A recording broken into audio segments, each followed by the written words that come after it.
The laughter eventually started dying out. The last few glasses clinked together as people slowly made their way out the door.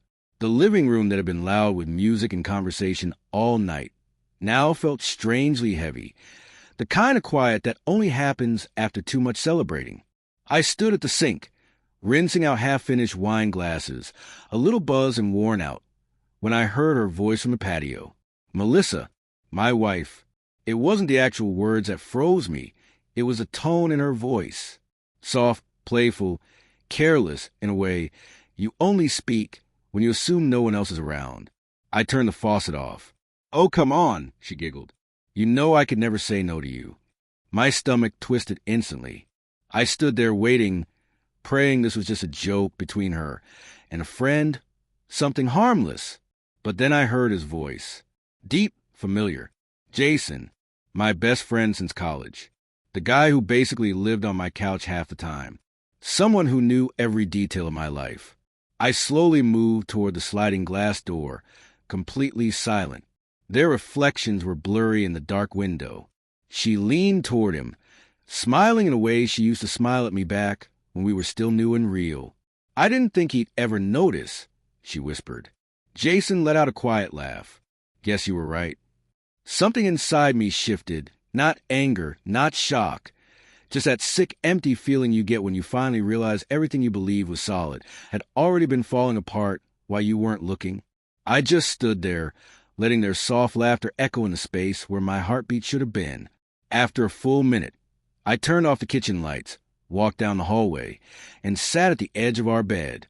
Her perfume still lingered, jasmine with something sharp and bittersweet, like memory. My phone buzzed. A photo from earlier that night. Melissa hugging my arm, smiling at the camera like we were picture perfect.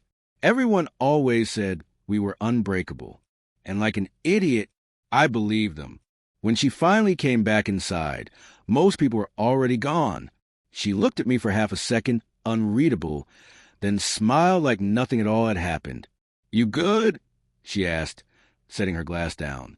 "Yeah, just tired," I muttered. She nodded, kissed my cheek, and went to kick off her heels. I watched her walk around the room, every movement familiar but suddenly distant, almost like she was performing a version of herself. When she went into the bathroom, I walked toward the patio.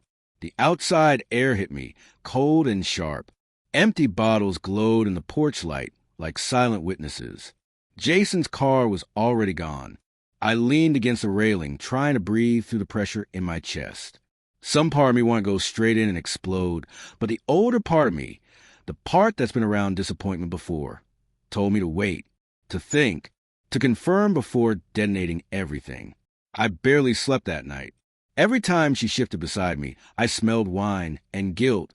Their laughter kept looping in my head, sharper each repeat. By morning, she was in the kitchen humming softly while cooking eggs and pouring coffee. Like her world didn't just collapse mine. "Morning," she said with a bright smile. Something like that. I answered. She kissed my cheek again, casual, mechanical. "We should do that more often," she said. "Have people over." It was fun.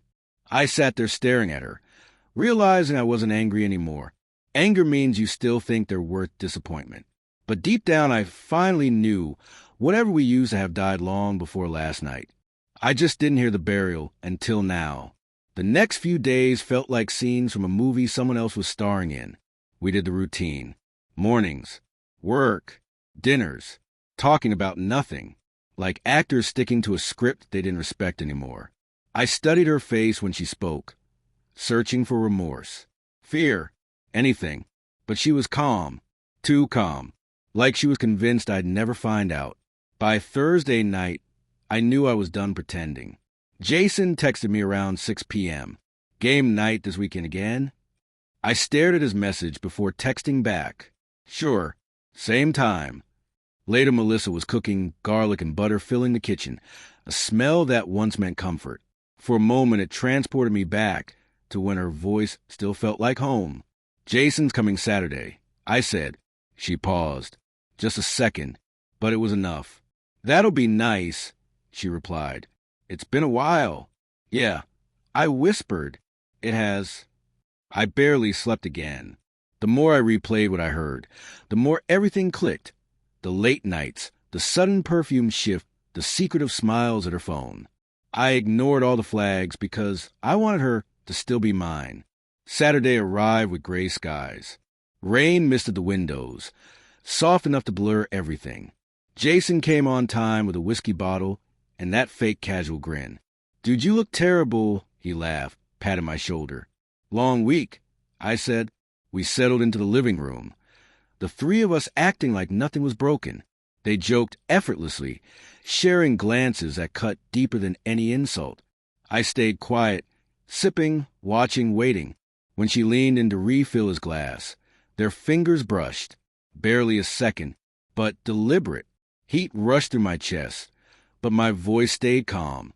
"So, Jason," I said, setting my glass down, "how long have you been sleeping with my wife?" Everything froze. Melissa's whole body stiffened. Jason's forced smile shattered. "What are you talking about?" he stuttered. "Monday night, after the party," I said quietly. "I heard you both on the patio." Melissa's face drained white. "You were listening?" "I live here," I said. I didn't exactly go looking for it, but truth tends to surface on its own. Jason stood up muttering about misunderstandings, but I didn't look at him. I stared at her. "Just one question," I said. "How long?" Tears filled her eyes. Shame on her looked almost unnatural. "A few months," she whispered. "It just happened." I nodded slowly, the last bit of denial finally dissolving. "Right," I said. "Things just happen." Jason left. The door closing behind him felt like the final scene.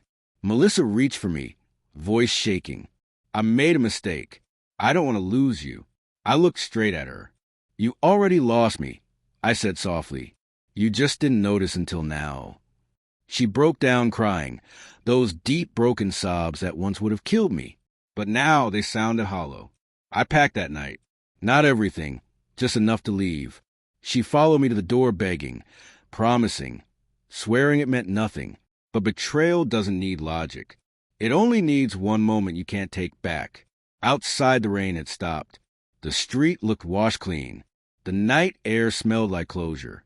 I didn't look back. I drove with no music, just the sound of tires on wet pavement. Somewhere between the glowing city lights and the darkness ahead, I realized I wasn't angry anymore. Anger belongs to people still trying to fix things. I was done trying. By the time I pulled into the motel lot, it was 2:17 a.m. I sat there, staring at the neon sign flickering through the rain-streaked windshield. It didn't feel like losing a wife. It felt like waking up from a long, exhausting dream I'd been too scared to end. And maybe that's what healing actually is. Not forgiveness. Not revenge. Just waking up.